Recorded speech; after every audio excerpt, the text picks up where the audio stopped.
और राम राय झुमकरा कहने लगा कि हे भगवान, ये ज्ञान जो आप बता रहे हो कि इन ब्रह्मा विष्णु महेश से भी ऊपर कोई और परम शक्ति है जिसको मैं आंखों देख कर आया हूँ, तो आपकी बात पर अविश्वास नहीं हो सकता। सारा गांव गवाह कि ये तो मर गए थे, वैसे चले गए थे, फिर आए ऐसे बोले। तो गांव वाले भले ही ना मानते थे, पर उस पुण्यात्मा का तो सारी बात जचे थी, क्योंकि आदरणीय नानक साहब जी कोई परमात्मा ऐसे लेकर गए थे, फिर वापस छोड़ा था। हम सुल्तानी नानक तारे दादू को उपदेश दिया, जात जुलाहा भेद न पाया, वो काशी माहे कबीर हुआ।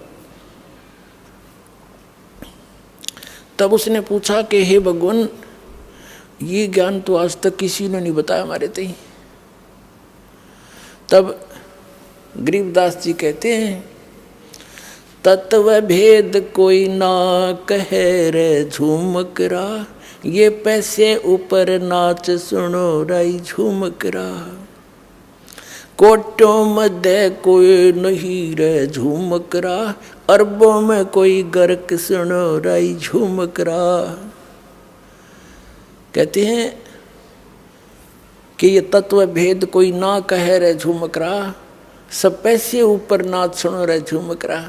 सब ने अपना दुकान खोल रखी, नकली संतों मेहनतों और इन ब्राह्मणों ने।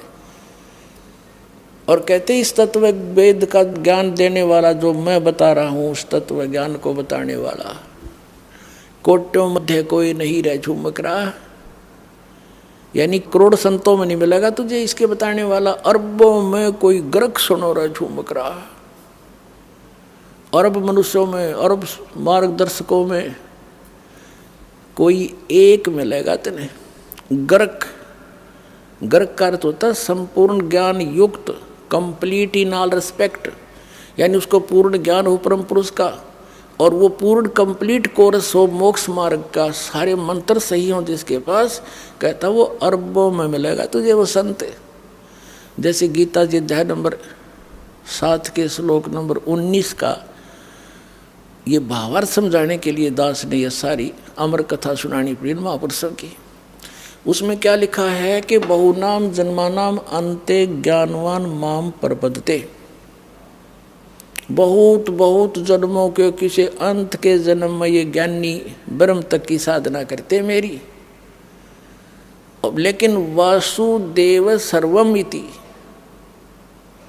समात्मा सुदुर्लभ है, ये कोड वर्ड है, कोई बालका की ये कोई आम कवि की लिखी हुई गीता है, ये कोड वर्ड है। और कोड वर्ड को, कोड वर्डों को यानी सांकेतिक शब्दों को टीचर ही समझ सकता है। और ये नकली टीचर थे, इनको समझ में नहीं आया, इनको इनकम्प्लीट कोर्स था इनका।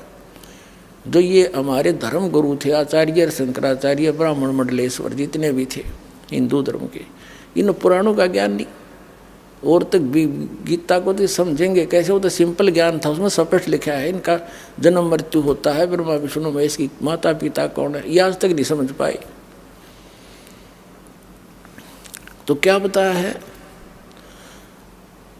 कि वासुदेव सर्वमिति स महात्मा सुदुर्लभ है, ये बताने वाला कि वो वासुदेव यानी सर्वशक्तिमान, सब के ऊपर कंट्रोलर, यानी जिसकी सत्ता सबके ऊपर है, वो कुल धनी ही पूजा के योग्य है, वही मोक्षदायक है, वही पाप नाशक है, और वही सारे ब्रह्मांडों का सभी का जनक है, वो सभी आत्माओं का पिता है। केवल उसी की ही भक्ति करनी चाहिए,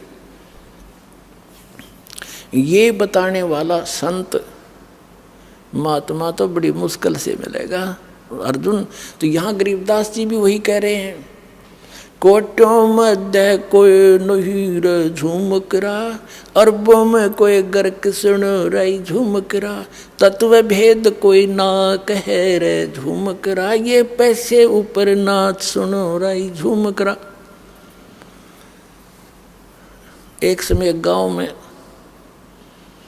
एक ब्राह्मण कथा कर रहा था, और उसने 30 दिन के लिए कथा रख दी, 30 दिन कथा करूंगा।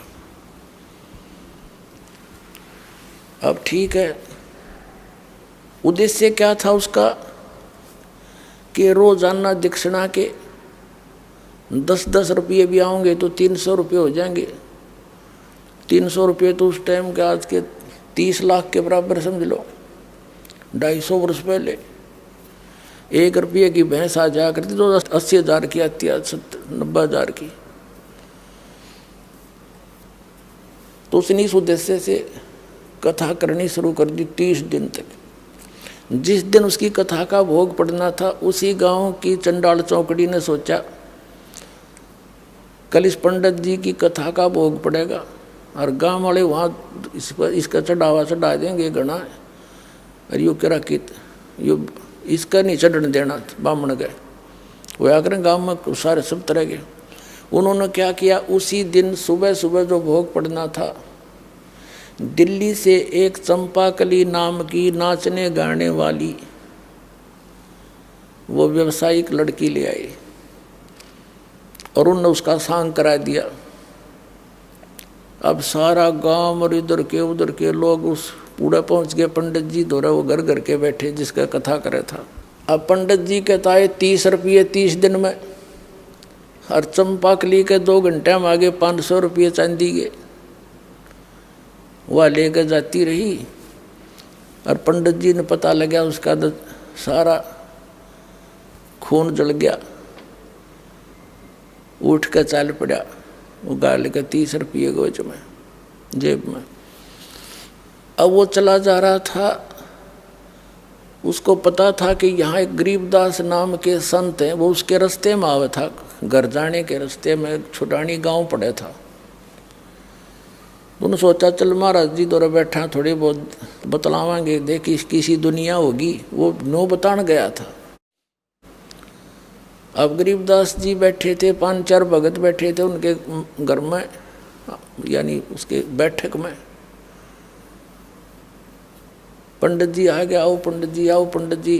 क्यों वेशभूषा उनकी का पता है होता, लंबी चोटी, गलमा गोछा लाल लाल सा, तलकशाला रखा, काख में पोथी दे रखी, आदर से चारपाई दी, बैठ गए। और न्यों करे महाराज सुनाओ क्या हाल है महाराज जी, सुनाओ। पंडित जी गरीबदास जी बोले महाराज के बताओ, बस दुनिया का तो नाश जा लिया, या तो डूबेगी कति, हद होगी, फलान होगी। काफ़ी देर ने बोलता रहा पर न्यों ना बताओ कहानी के है। तब गरीबदास जी के शिष्य बैठे थे, वो कहने लगे महाराज जी पंडित जी के में गणाए दुखी हो रहा है, ऐसी क्या बात होगी इसके साथ, बता भी नहीं रहा, आंसू आ भी नहीं रही, कसर भी नहीं रह रही। तब गरीबदास जी ने कहा था कि भाई फूटी ज्ञान विवेक की, ये अंधा है जगदीश, और भाई चंपाकली के 500 मनीराम के 30, रोड़ा यू है इनका। वो मनीराम पंडित जी था। अब उसने गरीबदास जी ने बता दिया कि भाई चंपाकली का तो 500 रुपये आ गए, और इस पंडित जी ने 30 दिन तक कथा करी, इसका 30 रुपये आए। यो उसका दुख मान रहा है। तब पंडित जी कहने लगे महाराज आपने क्यों कर पता लगा, कैसे पता लगा। गरीबदास जी बोले इस बात ने छोड़, मुझे कैसे पता चला, पर एक बात सुने। आप उस गांव के लोगों को और चंपाकली को उल्हाना दे रहे हो कि उस वहाँ ऐसा कर दिया, वहाँ पैसे के लूट लेगी, और तू क्या कर रहा था वहाँ पर। आप किस उद्देश्य से कथा कर रहे थे। कथा सत्संग 1 दिन कर ले, 2 दिन कर ले, 4 दिन कर ले, तेरा उद्देश्य क्या था आप बताओ सच्ची आत्मा से। उद्देश्य यही था कि 30 दिन में कम से कम 300 रुपये तावेंगे। एक बात बता पंडित जी, गरीबदास साहब बताने लगे उनका, जिस समय राजा परीक्षित को 7वें दिन सर्प ने डसना था,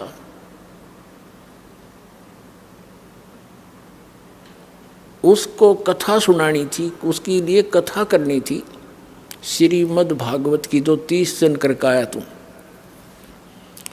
और इस कथा के राइटर व्यास जी भी उपलब्ध वहीं थे,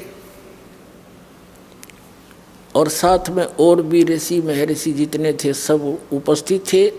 एक मीटिंग हुई थी कि भाई इनको वो श्रीमद् भागवत सुधा सागर की 7 दिन तक कथा सुनाई जाए, ताकि इसका मन संसार से हटकर भगवान में जुड़ जा। 7वें दिन इसको मरना तो है ही। तो ऐसी स्थिति में इंसान ध्यान से सुना करे सारी राम कहानी को। अब उस समय 7वें दिन परिणाम आना था कि कथा कोई वो करे जो अधिकारी हो। अनधिकारी ने कथा की तो इसको कोई लाभ नहीं होगा, इसका जीवन नाश हो जाएगा। तो उस समय किसी ऋषि ब्राह्मण ने हिम्मत नहीं करी वह कथा सुनाने की पृथ्वी के ऊपर जितने भी थे, क्योंकि 7वें दिन परिणाम आना था, उनकी पोल खुलनी थी। ये किसी कथावाचक हैं, तब कहते हैं स्वर्ग से सुखदेव ऋषि को बुलाया गया जो व्यास का पुत्र था। पांडवों ने उसको प्रार्थना करके नीचे भेजा और राजा परीक्षित के पुनों से वो विमान में बैठ कर आया। सुखदेव ऋषि स्वर्ग से विमान में बैठ कर आया और 7 दिन कथा सुनाई। 7 दिन कथा सुना के उस अधिकारी से कथा श्रवण करने से उस जो लाभ होना था इस श्रीमद् भागवत सुधा सागर से, वो भी सुखदेव के द्वारा सुनाएगी, कथा कीगी। उस कथा से वह तुम्हारे जैसों से नहीं हो सकता था। क्या लाभ हुआ कि उसकी वृत्ति यहाँ से हट गई और जो पुण्य उसने अपने जीवन में उस जब तक किए थे उनके आधार से उसके साथ शरीर तो यहीं रह गया उसका, सुखदेव के साथ वो स्वर्ग में चला गया। और इतना भी काम तुम कोई वो ऋषि नहीं कर सके, आपके जितने भी ब्राह्मण थे। और तुम ईब का आँख में पोती दे के कोई खड़ा हो जाता है, ला मैं तो कथा कर दूंगा, तुम इनका जीवन नाश कर रहे हो, तुम अधिकारी हो। अब कान पकड़ दिया उस पंडित जी ने, नाक रगड़ दिया परमात्मा के सामने उस चरणों में कि भगवान मेरी तो आँख खोल दिया आपने, दीक्षा दे दो, मेरा कल्याण कर दो। अब तो कहते हैं 100 साल सिद्धर मैं करूं अपने जन के काज। तब उसको उपदेश दिया, कहा इस गंध न मत खा, छोड़ दे, यह कथा करनी पाप का भागी है। अनधिकारी अब कोई झूठे लाइसेंस बनाता है, कोई डुप्लीकेट पासपोर्ट बनाता है झूठे, तो कितना अपराधी है वो। तो इसी प्रकार हमने जाना सतलोक ये नकली सब संत बने बैठे, मैं भी नाम दे दूं, मैं भी नाम दे दूं, मैं भी कथा कर दूं, पाठ कर देता हूं। तो ये टोटली नकली है। इस विश्व में इस दास के अतिरिक्त कोई भी अधिकारी नहीं आज भगवान के ज्ञान बताने का और नाम देने का।